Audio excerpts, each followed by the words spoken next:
Vocês sabem o quanto nós padecemos na mão de um guia inexperiente, que não conhecia nada sobre mudança doutrinária. Veio um teólogo lá de Porto Rico e trouxe uma mudança climática, uma mudança doutrinária. E aquele guia inexperiente, presunçoso, avançou imediatamente em cima daquilo e levou todos nós a um perigo terrível, a ponto de cruzarmos a linha da misericórdia. Vocês sabem o perigo que nós incorremos. E eu digo uma coisa, irmão Nazareno, o diabo é terrível, ele é perigoso. Se Deus te libertou deste laço que o diabo armou para nós, pode saber, o diabo logo vai armar outro laço para você. E você precisa vigiar. Nós precisamos vigiar. Nós precisamos cuidar, porque a ocupação do diabo, ele é um engenheiro de laço, ele é um engenheiro de armadilha. Mas o nosso Deus é o Espírito Santo. Amém. Ele é o guia, ele é quem nos guiará em toda a verdade. Amém. E o profeta de Deus disse assim: e este homem não sabia o que estava fazendo. Ele não sabia o que estava fazendo. Ele não tinha ninguém consigo para dirigi-lo. E ele segurou o seu próprio filhinho de encontro ao peito, até que o sentiu esfriar, gelou o corpo do filhinho e morreu no seu peito. Uma criança de 7 anos morreu por causa da negligência de um pai. Quantas crianças estão correndo risco agora, pastor, ministro, de morrer no seu peito e te chamando de pastor, te chamando de meu pastor, te chamando de pai na fé. Quantas crianças você pode estar matando nesta hora, levando para debaixo dessas tempestades doutrinárias?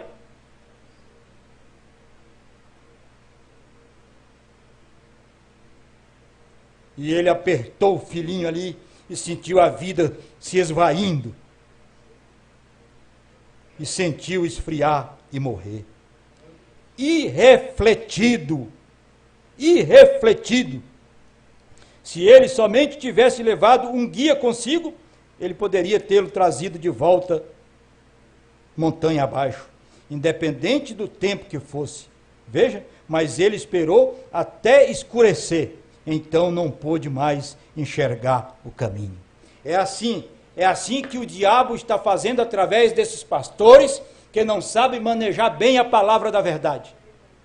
É assim que ele está fazendo através deles. Ele está levando esses pastores, levando eles cada vez mais para alto da montanha, até que venha a escuridão, até que vai escurecer, ao ponto, irmão, que a sua família e nem você vai mais enxergar o caminho de volta.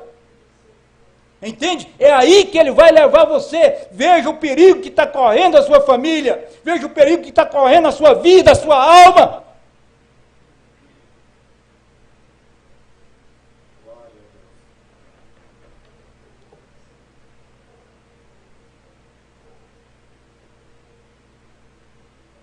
Corra disso, fuja disso enquanto é tempo, enquanto você ainda pode ver o caminho. Corra, daqui a pouco vai ficar uma escuridão na sua mente, você não vai mais lembrar disso aqui, você não vai mais ver isso aqui. O apelo é hoje, é agora, é uma chamada de altar.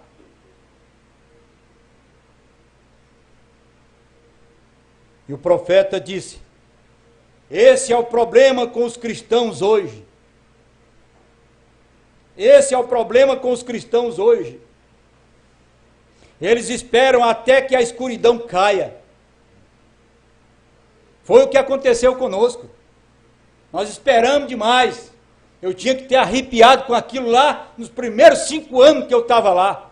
Quando foi pregado para mim que o corpo de Jesus não existia mais.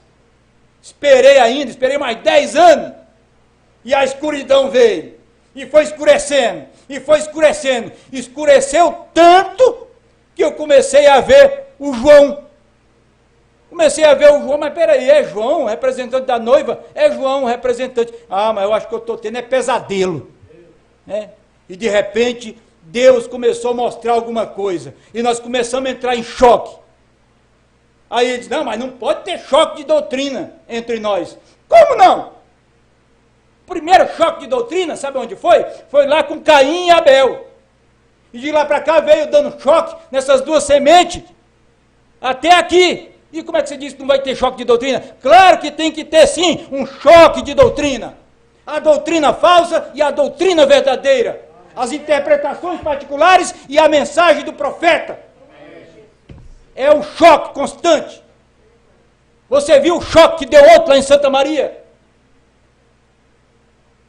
Os irmãos chegaram ali, estava todo mundo reunido, quando o irmão encostou a caminhonete, esparramou todo mundo, correu tudo, fugiu. Ficou só uma irmã Creuza. Ficou só ela. Não, irmão, não assusta não. É isso mesmo, é só eu aqui. É só a senhora mesmo. Deus abençoe. Mas se tiver mais eleito ali, Deus vai tratar com os seus eleitos. Eu tenho certeza. O testemunho da irmã Creuza vai ser a vida que vai provar para eles que aquilo que a irmã Creuza crê é verdade. Que aquilo é a libertação deles. E eles estavam fugindo. Porque estão na escuridão.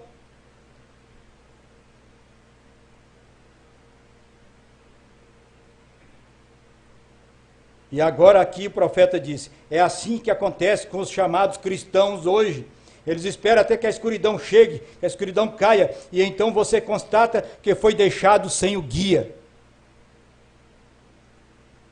O guia tem entendimento de como ir e o que fazer. Deus sempre tem enviado um guia a seu povo. Se torna selvagem. Um homem, quando se perde no mato, se perde no sistema religioso, ele se torna selvagem. Profeta de Deus, aqui no parágrafo 28, eu estou concluindo agora, irmãos. Mensagem um guia, parágrafo 28. Ora, você já viu um homem que estava perdido? Você já teve essa experiência? Alguém já viu isso? Eu já vi uma cena dessa. É coisa terrível, coisa feia. Ora, você já viu um homem que esteve perdido?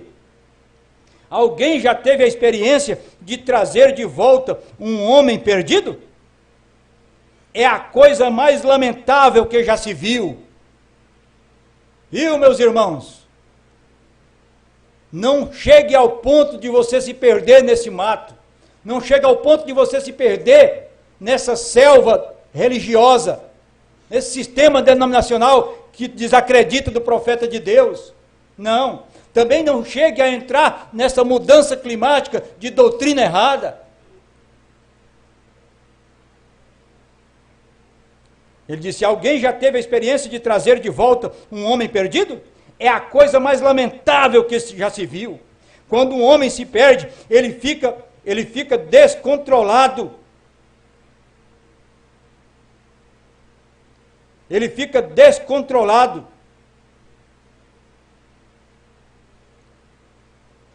É isso. Ele não sabe o que ele está fazendo. É a coisa mais lamentável. Ele não sabe o que está fazendo. Nós apanhamos um homem lá, um rapaz, e ele esteve perdido na floresta e foi considerado, ele era rancheiro. Você pode tomar aqui, ele era rancheiro, ele entendia de rancho, entendia um pouco de mato. Quem sabe ele até era um ministro, Quem sabe é um ministro que até pensa que conhece um pouco acerca dessas doutrinas erradas, conhece um pouco acerca do sistema denominacional. Você pensa que o sistema denominacional é só as Assembleias de Deus? É só a Igreja Romana? A coisa é muito pior, meu amigo. Você não imagina a selva que é isso daí. Então ele disse, ele era rancheiro. Aquele rapaz que estava perdido, que eu vi ali, o irmão Brana contando, era rancheiro, mas estava no território errado. Ele não conhecia aquela selva, aquele tipo de selva ele não conhecia. A selva de Goiás é uma coisa, a selva de Franca, São Paulo, é outra coisa. A selva de Porto Rico é outra coisa. A selva lá em Jeffersonville, com o irmão José Brana, é outra coisa. E você precisa conhecer, saber, ter um guia bem treinado, para saber como é que cada um opera. E saber aonde é que está o guia, que te guia à palavra. Então ele disse, você vai ver o que acontece com o homem selvagem, um homem perdido. E ele era rancheiro. E quando eles o encontraram, ele estava desnorteado. Ele não conhecia aquele território ali. Ele não conhecia aquela ramificação de doutrina ali. Ele não conhecia. Então ele estava desnorteado e se perdeu. E quando o encontraram, 3 dias mais tarde, ele estava correndo como um homem desgovernado. Ele estava correndo como um homem desgovernado, gritando o mais alto que podia, desesperado, gritando, gritando. Seus lábios estavam comidos, ele estava mordendo os próprios lábios. Imagina, irmão, um homem perdido, com sede da palavra, com fome da palavra, com fome da mensagem, tanto alimento aqui, e você perecendo aí.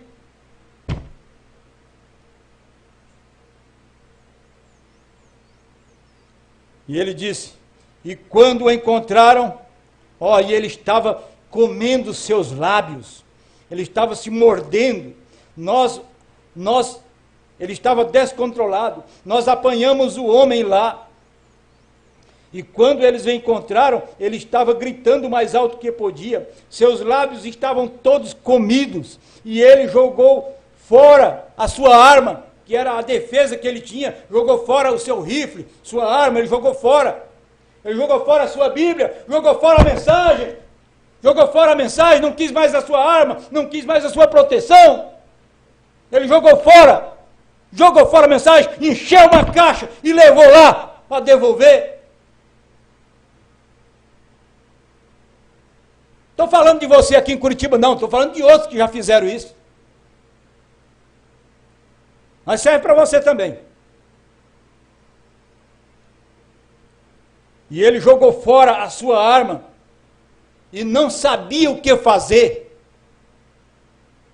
E quando seu próprio irmão, irmão, isso aqui é terrível demais.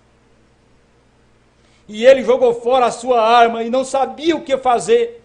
E quando seu próprio irmão, quando tiveram de apanhá-lo e amarrá-lo, quando seu próprio irmão veio a ele, ele lutou com o seu irmão como um animal. É assim que chega um homem, depois que está perdido nessas doutrinas erradas. Eles não reconhecem nem mais o irmão Brana, eles lutam contra o irmão Brana, eles lutam contra a mensagem, eles lutam contra a palavra e dizem, ficamos com a Bíblia. Como é que você fica com a Bíblia se você não fica com a mensagem? Como é que você fica com a Bíblia se você não fica com a mensagem do 7º anjo? Então ele chega a um ponto, o homem depois que ele está enredado nessas doutrinas, nessas mudanças climáticas, nessas selvas de doutrinas erradas, ele chega a um ponto de não reconhecer nem mesmo o próprio irmão dele de sangue. Ele chega a um ponto de não reconhecer o próprio irmão que congregou com ele, que se assentou com ele, que comeu com ele, que viu ele crescer na igreja desde criança. Fica selvagem, fica bruto. Se torna selvagem. Então ele chega a um ponto de não reconhecer o próprio irmão. Ele chega a um ponto de não reconhecer o irmão Brana como profeta de Deus. E isso é só o começo, eu estou te avisando por causa disso, que você começa hoje não crendo no irmão Brana. Daqui a pouco você vai não estar crendo em parte da Bíblia também, por causa de traduções. Daqui a pouco você não está crendo em Paulo. Daqui a pouco você não vai estar crendo em Jesus Cristo. Entendeu? É uma escuridão, irmãos. O diabo é sujo, não é por falta d'água. O diabo ele vai te levando até você se perder na selva de sistemas religiosos. Até você não conseguir voltar mais. E ele disse, e quando seu próprio irmão tiveram de apanhá-lo, amarrá-lo, quando seu próprio irmão veio, ele lutou com ele como um animal, tentou mordê-lo, ele não sabia onde estava. Por quê? Porque ele esteve perdido. E quando um homem está perdido, ele está num estado de confusão. E ele não sabe que está nesse estado, ele não sabe disso. Eu estou tentando te alertar por causa disso, irmão, porque você não sabe que você está perdido, você está confuso. E ele não sabe que está nesse estado, porque o fato de estar perdido envia sobre ele, gera no corpo dele uma febre. O sistema nervoso se altera, as glândulas se inflamam. Entendeu? Nós estamos cheios de glândulas, né, por todo o nosso corpo. E aquelas glândulas começam a se inflamar por causa do sistema imunológico que começa a cair. Entendeu? E aquilo vem uma inflamação terrível sobre você, e uma febre terrível, e você começa a ter alucinações, convulsões, e finalmente a morte. Então ele disse, quando o homem está perdido, ele está em estado de confusão, e ele não sabe que está nesse estado, porque o fato de estar perdido envia sobre ele uma febre, e ele não sabe onde está e como está agindo. E então ele morre. Esse é o fim de um homem quando está perdido nesta selva de doutrinas erradas, de crenças erradas. Assim é quando um homem está perdido de Deus. Ele faz coisas que comumente ele não faria. Ele faz coisas que estão além dos nossos pensamentos, de um ser humano normal.